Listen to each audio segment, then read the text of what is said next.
Thanks for joining us. My name is Ibrahim Sani. Very recently, Adobe Southeast Asia has published a report, or Asia Pacific actually has published a report showing the digital trends for this year. This is, of course, its 13th publication, and within it, if you've seen how the focus has always been all about the customer centricity, but more now pronounced than ever. Here to talk about this and more is Simon Dale joining us from Singapore. Simon is, of course, the Managing Director of Adobe Southeast Asia as well as Korea. Simon, welcome back to the show. Thank you very much. Good to be back, Ibrahim. And a lot has changed, of course, since the last you were here. We still had the old office, and now we are in the new office. We've restructured our own organization. We've made it a little bit more streamlined. But most of all, it's all about the delivery of the products that we bring to the market, which is on customer centricity. Simon, when I read your report, it was always about the interesting digital trends. But what was interesting here is that customer centricity has always been the focus for this year's report. Why do you feel that this has been the case since the pandemic has happened, and what would precipitate this kind of notion of the customers or brands trying to bring the best customer focus through the digital trends right now? Yeah, great question. I think everybody talked about the acceleration of digital during the pandemic, and it was particularly a focus for a lot of brands to go to their customers directly through digital channels because they had no option. Everybody had to go on digital, both companies and individuals, to live their lives. And so everybody was learning how to interact, how to communicate, and particularly these companies doing it maybe for the first time or doing it at a scale that they'd not done before, realized that you really do need to pay attention to the customer, understand the customer, and also serve the customer in the context of why they're coming to talk to you through those digital channels. Not just have one way of dealing with everybody, but really think about how you personalize that digital experience. In the report, it's stated here that customer value is created through timely, personalized, and insight-driven branded content. How would brands try to deliver these kind of solutions, i.e. personalized, timely, and try to bring about more insight-driven content? Yeah, well, it all comes down to data, capturing the data that is thrown off of the way customers deal with you in your digital channels and also in your offline channels. If say you're a retailer or even a government agency, you have people who come into offices to do things with you. You can pick up data about why they're there, what context that is as well. But mostly in the digital, it's a lot easier, and it's about collecting that. It's about really using it in the properly governed way to understand what do your customers need? What part of their journey are they on in the context of your journey as a service provider? Why are they coming together at the same time? And how do you serve them most appropriately? So that's part of the taking the insights, turning it into the context to personalize that experience. The Digital Trends Report of Adobe, if you read cover to cover and you capture that spirit of what the report is trying to say, it's basically saying that customer experience and the bar to meet these kind of expectations are rising year on year. Could you share with us how the expectations have evolved and why this phenomenon is more pronounced this year more than before? Yes, well, as I said, the acceleration of all digital technology meant that more people were using digital channels to engage with brands and customers. And so everybody is improving. Everybody is making investments in this, and everybody is improving their understanding of how to provide a good experience. That means that on the customer side, everyone's getting a slightly better experience or a really good experience from some brands, and that's raising the bar continually. It's a never-ending journey of improvement, which is good for customers. It's a challenge for brands to keep up, but those that don't will find it more challenging to acquire customers, but also to keep those customers over the lifetime of their product or service.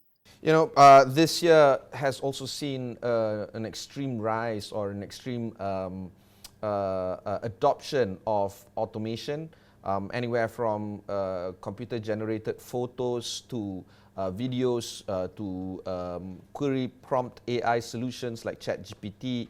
I've also seen some brands, not many, but have adopted the automation and AI solutioning for their customers.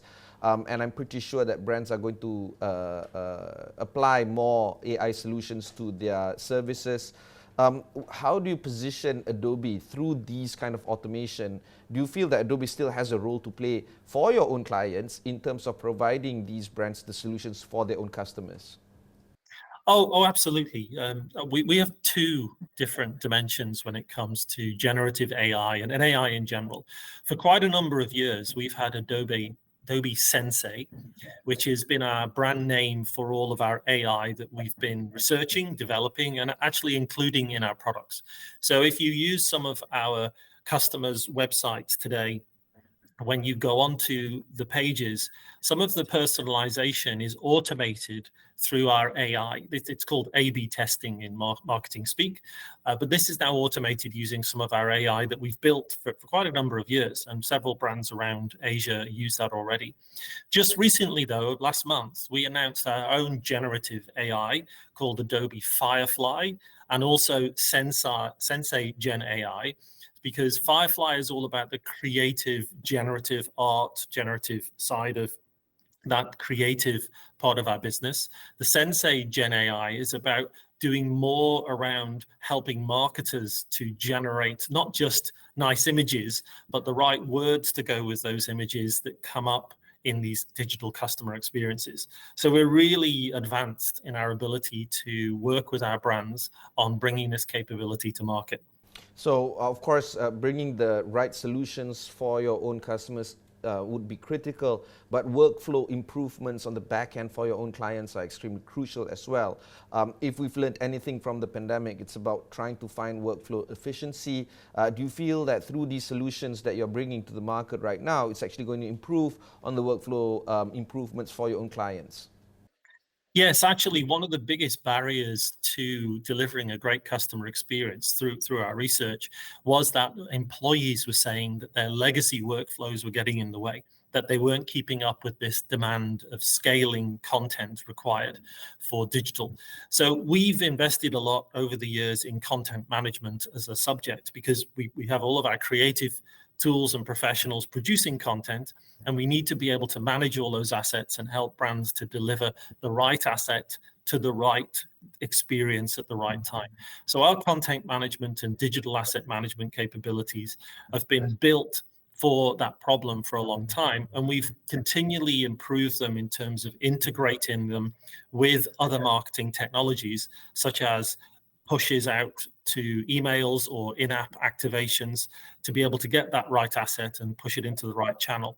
So we have an integrated approach to this, which makes it very efficient and requires less IT technical investment and more focus on people being productive in their working lives. We'll go for one short break before we continue on our conversation with Adobe Southeast Asia and Korea.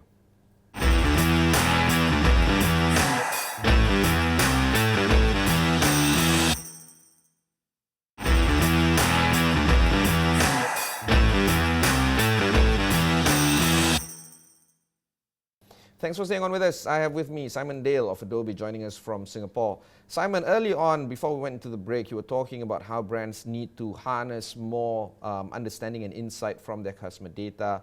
There would be a lot of challenges for brands and companies to try and harness this. What would be some of the challenges that they need to overcome? And correspondingly, what kind of solutions can Adobe bring to assist them in overcoming these kind of challenges? Well, there's always a technical challenge with gathering this data and organizing it properly. But I think the more important one is getting the talent to turn that data into insight, which you can make better business decisions with. Now, some of this is being enhanced by artificial intelligence, but mostly it requires people with business knowledge to interpret the data, the signals that are coming from the data, and then make the appropriate decisions. You can't codify everything because business evolves, customers' expectations evolves. So you can automate some things, but you still need to have that business knowledge coupled with the technical capability. And this is where we come in. We have tools which can help gather the data, to turn that data into insights that are aligned to what we know is best practice for customer experience, and provide those insights to our business people. Like, how many people are coming to your website, which part of the website is most attractive, which part isn't, how far are customers getting in becoming a customer but stopping, and is there a problem or is there an opportunity for you to convert? Malaysia Airlines, for example, we helped them to deliver their website, and they came up with a nice idea of a sticky banner that stays at the bottom of the screen when you scroll, and that actually increased the number of conversions because it kept people moving along the process to go and buy a ticket. The element of psychology is extremely crucial when we talk about customer experience. And of course, the psychology of the customer might slightly differ on the experience, say, on a desktop website version compared to a mobile, while they're lying down on a sofa or some sort. Do you feel that these kind of human behavior psychology, organizational psychology, something to this effect, is extremely crucial in designing a solution for your brands, for the customers that you're working with, and in return for their customers moving forward? Oh, definitely it is. The user experience and user design is a massive factor in everything. But it's also not just the visual design. It's actually a little bit of, from a previous study we did in digital trends, it's about empathy. It's really about understanding your customer. And let's say the customer has started on the mobile device, say that while they're on the way home, but then they go to the desktop and they do and carry on the process there. Understanding that your customer has made that transition is important, because you can continue the experience instead of them having to start again. And this is where that understanding of the data, coupled with the empathy for your customer and the personalization technology required to achieve that, all comes together from solutions that we provide. Which is quite interesting, because in the report it shows that only 8% of Asia Pacific organizations consider their digital customer experience as, to quote, exceptional and able to surprise and delight customers. Do you think that this reflects the kind of reality that is being seen in the markets that you operate in? Definitely it does, but what we see as well is an intent to solve that issue. We do see people starting to take seriously the need to integrate all of these things. Previously, it's been a bit siloed, so someone will collect the data and then someone different will analyze the data and decide what to do with it, but the delivery of the channels is done by somebody else. Now, the ability to integrate that entire flow of information and the impact it has on the customer experience is really possible, and we're starting to see a lot of the leading brands, and again, Malaysia Airlines is a great example of using multiple of our different solutions to solve different parts of the problem in an integrated way so that the customer experience is seamless. The organizations that I've spoken with over the years of doing this work, many of them show the good intentions of them trying to be better for their own customers, try to improve their bottom line and the like. However, operationalizing these kind of changes provide the real challenge, the reality of things. As you rightfully pointed out, person A is doing this, person B is doing this, person C is doing something different. It doesn't happen when they don't talk to each other. Management, they don't know the realities of the problems on the ground. The workers, the managers that are actually doing it, board is actually completely siloed from the conversation of the realities of things, and they, rightfully so, think about the fiduciary requirements of their own role. Because of this, do you feel that Adobe has a greater role in not just trying to provide the technical solution for your own customers, but to provide some sort of, I don't know, project management office or advisory role to handhold your clients in order to get them to transform or go through that transformation accurately and efficiently? Where does the Adobe advisory role come into the function of trying to help your own customers? Oh, absolutely. Yes, we do. But we also do it in partnership. So first of all, what we do ourselves for our customers is we have a digital strategy group whose job it is to work with executives in companies to help them understand the benefits of this kind of digital customer experience technology, and where the low-hanging fruit is, what the business case is, how it will stand up, and where the opportunities are to get wins. crucial to any change management project. Then we have our own consulting services, which we can bring, but we also partner with systems integrators and local service organizations in Malaysia in particular to work on the ground with the customers and, more importantly, the working level underneath executives who really do the work and need to adopt the new technology and learn the skills and actually make the change happen. So it's a coordinated ecosystem of effort that we coordinate and bring together to help deliver the value and make sure that that change is sustainable in our customers. That would also mean your own team, your own people has to be equipped with managing these kind of clients. It's not just about the technical know-how that they have, but people-to-people relations. Do you feel that that is the skill that you need for your own people inside the organization? Oh, absolutely. I think, first of all, a mentality of being a service provider is very different from the old product vendors, right? And this is one of the reasons that I joined Adobe, and I actually studied Adobe for many years as a case study in cloud transformation before I joined, because Adobe did one of the early moves of becoming a service provider, cloud service provider.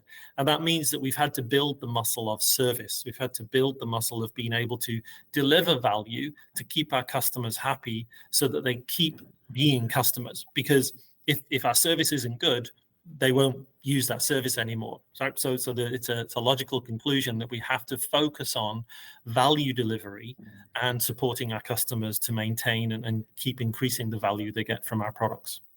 I don't know whether you're going to agree with this stereotype, but technical people, they tend to forget that they're in the service industry.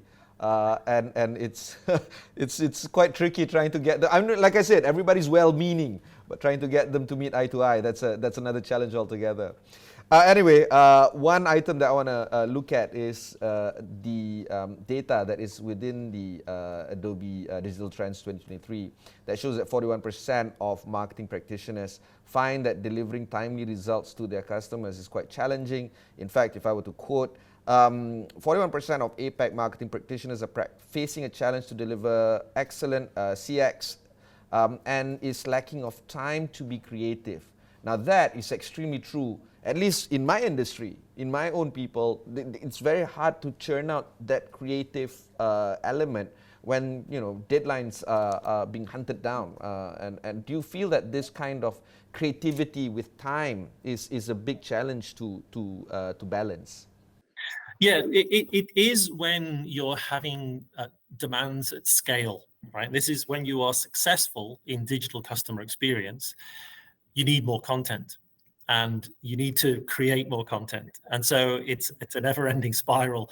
And this is why, going back to the earlier point about productivity and workflow, right? We've made massive investments, not just in the content and digital asset management, but also in the creative workflows.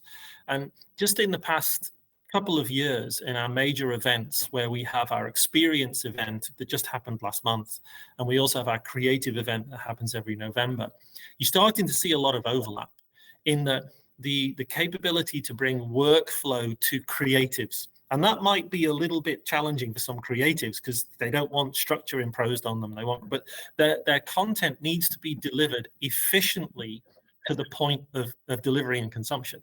And so there's a lot of steps. It used to be if somebody shoots a really high definition video, it's a USB stick that has to be sent somewhere because the file is so big and all this kind of stuff. We made an acquisition of a company called Frame.io, which is now camera to cloud. So as somebody is filming, the frames can be sent back to the editing suite in low res. Editing can happen. When the high res file arrives, all the edits are applied in Premiere Pro that have been done whilst the file was in transit. So we've got all of these productivity gains for the creatives. That's just one example of where we're trying to make it so that this scale can be matched and the creatives can have the time to focus on that really good job that they do of creating that type of content that's necessary.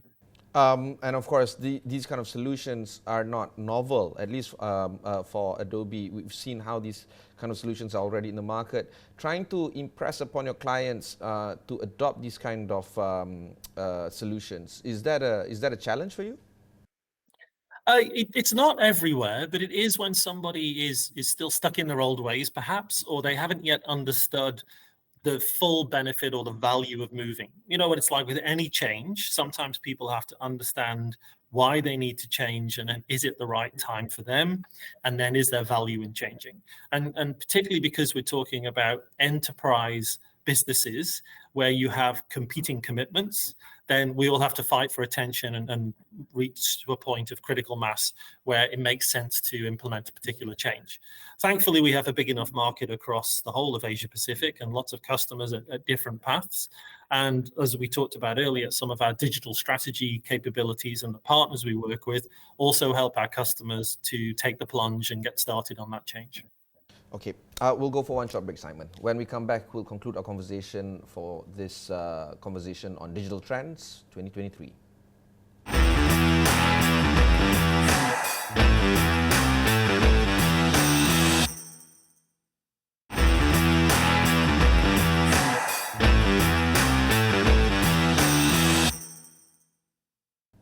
Thanks for staying on with us. I have with me Simon Dale of Adobe Southeast Asia. Simon, let's look at the markets that you are overlooking. I'm sure there are peculiarities between the different markets within Southeast Asia and Korea. Maybe you can share with us the kind of quirks that each market presents, and perhaps the kind of insight into which markets you are impressed with and how they can actually inspire other markets that are considered, I guess, laggards in terms of adoption of digital trends in order to bring that kind of high quality customer experience that is needed for their own clients. Yeah, well, if you don't mind, I'll start up north with Korea, because I've been looking after Korea at Adobe now for almost 18 months. And what I've been impressed with up there is the fact that their creative economy is a $10 billion US export industry. It's over $100 billion domestic economy. And you can see it, like I've lost count of the number of people who watch K-drama or are fans of K-pop, and we see Netflix has got lots of Korean content as well, right? So you see that economy is very, very strong, and it's benefited our business as well. So I find that really interesting, and I start to see those trends in Southeast Asia happening as well. Up in Thailand, for example, there's a very big creative economy that's growing, and there's some very good Thai films and dramas that I've seen in the past, and you start to see that in other parts as well across the region. The other thing that is interesting is the diversity in industries. You start to see one of the things in Korea I've observed more of is manufacturing and global manufacturing of consumer brands and automotives, which I don't have that much in Southeast Asia. Across Southeast Asia, for me, it's more financial services, retail, government, and telecoms. Very consumer-oriented industries, a lot more B2B up in Korea, and starting to see that the B2B industries in Southeast Asia are starting to pay more attention to direct to their customers as a digital customer experience, because it's more productive for them, and that's placing demands for a different type of content, more precision content, more high quality content for business buyers to be able to inspect online and look at. And that's where I've started to see quite a lot of traction in some of our 3D capabilities. We made another acquisition a number of years ago called Substance, which allows us to produce very high resolution photorealistic images purely digitally. So we're, again, disrupting the workflow of physical product development. You could produce a car now completely virtually, and that's just even got a sustainability angle to it. And we'll rapidly develop different colors and configurations of that car for catalogs and so on, even before manufacturing. So there's many ways some of this tech can change traditional industries and help them accelerate their digital transformations as well. What about Malaysia? What kind of observations can you make on Malaysia? Well, certainly in the past 3.5 years since I've been at Adobe, I've seen Malaysia really accelerate on the trend of digital customer experience in financial services and telco. We have some great customers up there. And also, as I said, Malaysia Airlines, even before the COVID pandemic, was one of our top customers in digital customer experience. And it's roaring back in its use of our technologies to get back into that market and ramp up again its passenger loads. So I think Malaysia has got some very, very good domestic digital customer experience skills to leverage and to penetrate. And I can see that also as companies are successful and they start to expand, then we can help them across the region as well. Final area of conversation is on the social media creative industry, TikTok specifically, but generally speaking, anyone else within this creative industry on content creation for social media. Do you feel that Adobe has a role to play in trying to support these content creators to provide that kind of excellent outcome on their social media channels? Where do you feel these kind of individual retail social media creators can fit within the platform or the solutions that Adobe can bring to the market? Yeah, well, we have the industry standard definition of an influencer, which we align to, and in more general terms, we see. I'm mentioning Korea again because of that huge creative industry. There's a lot of skills in producing social content from and demands, and people have realized that it needs to be high quality, needs to have a very high production value. And that's where our tools and technologies come in, because they support that. And as I said, some of the improvements we're making in the time to get that content to market are also helping. So one of the things we've recently invested in the last sort of 2 years is Adobe Express. And we made quite a lot of announcements around that in our event just a month ago, which has taken a lot of our really heavyweight video, photo and image and even font editing capabilities, but made them more accessible and lightweight through browsers. So you can go into Adobe Express on a browser and you can get some of the really good capabilities that you would normally have to download Photoshop onto a laptop to get. But you can actually do this now through a browser. So you can quickly edit images to look really good, so you can accelerate the time it takes to get them out into your social channels. And that's making it more accessible to everybody, not just professionals, but people who want to produce more social content as well. You know, prior to starting this interview, I was just, randomly asking some of my colleagues here, what do you think about Adobe? My own personal Net Promoter Score evaluation, I suppose. Everyone said that they're pretty okay with the product. Some of them even likes it so much that they use it daily. I get that bit. However, pricing could be an issue when it comes to individual creators. With businesses, they factor in that kind of production cost into their annual budget. Do you feel that there would be some room to navigate when it comes to trying to get more retail customers? Would you push prices down in order to get more customers? Well, we're always looking at our pricing strategies across the region and the ways that we address our consumers, and particularly across Southeast Asia as well, looking at strategies like local pricing or promotions to help make it more accessible to people. And that's one of the reasons that we also created Adobe Express, again, is to make it more accessible to people, a lower entry point, but getting some of the benefits of our technology. In fact, we're making Adobe Express very accessible to educators, for example, so it's easier for people to start learning those basic digital skills.